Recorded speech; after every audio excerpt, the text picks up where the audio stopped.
Je m'appelle Jean-Maurice Cadet, j'ai 28 ans et je suis en dernière année de doctorat de physique de l'atmosphère. Je travaille sur le rayonnement solaire ultraviolet en région tropicale et son impact sur la santé, notamment à La Réunion. Alors, le rayonnement ultraviolet nous vient du soleil. Le soleil nous envoie principalement de la lumière visible et infrarouge, mais aussi du coup une toute petite partie de rayonnement ultraviolet. Les UV sont dangereux pour la santé car ils sont responsables à court terme des coups de soleil, mais aussi à long terme des cancers de la peau, des mélanomes ou des cataractes. Mais ils sont aussi nécessaires pour notre bonne santé car c'est notre principale source de vitamine D. C'est donc l'exposition excessive aux UV qui est dangereuse. Il n'y a pas de lien entre les UV et la chaleur car la chaleur nous est transmise par le rayonnement infrarouge. La Réunion est très exposée aux UV de par sa position géographique dans les tropiques et la forte intensité du rayonnement solaire. Et nous cumulons aussi différents paramètres locaux tels que la faible quantité d'ozone qui est transportée directement vers les pôles, mais aussi notre faible niveau de pollution. La pollution va atténuer le rayonnement ultraviolet. Le niveau d'exposition aux UV est plus important en altitude car l'atmosphère est plus mince et donc il y a moins d'absorption. Donc le rayonnement UV est environ 30% plus élevé au Piton des Neiges qu'au niveau des plages par exemple.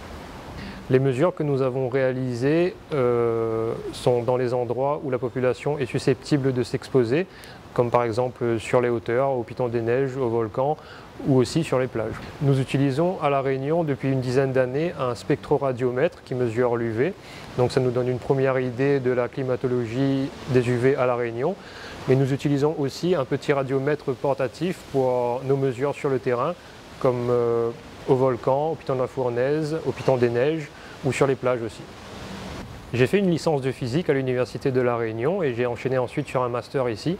J'ai effectué mes stages de master au laboratoire de l'atmosphère et des cyclones dans l'équipe stratosphère sous la direction du professeur Hassan Ben Cherif. L'équipe dans laquelle j'ai travaillé était très compétente et le sujet qui m'était proposé était très intéressant et surtout inédit à La Réunion. J'ai obtenu une bourse du conseil régional pour continuer en doctorat et donc j'ai continué à travailler sur les UV. La science, oui, c'est une passion. C'est surtout la curiosité et la rigueur qui me plaisent dans ce domaine et surtout contribuer à la meilleure compréhension de notre monde. L'aéronautique est ma seconde passion. J'ai commencé à piloter les ULM et les avions au lycée et ensuite, parallèlement à mon doctorat, j'ai passé la partie théorique pour être pilote de ligne, mais également la licence de pilote professionnel. Et dans le sud de l'île, à Pierrefonds, avec les amis de l'aviation, nous avons monté une école de formation de pilote aussi. Alors si je devais choisir science ou aéronautique, c'est difficile de choisir entre deux passions, donc je vais faire les deux. Je vais quand même concentrer ma carrière professionnelle dans l'aéronautique et je continuerai aussi parallèlement la science. Et bon, il y a déjà des petits projets et des idées qui sont en cours. Là.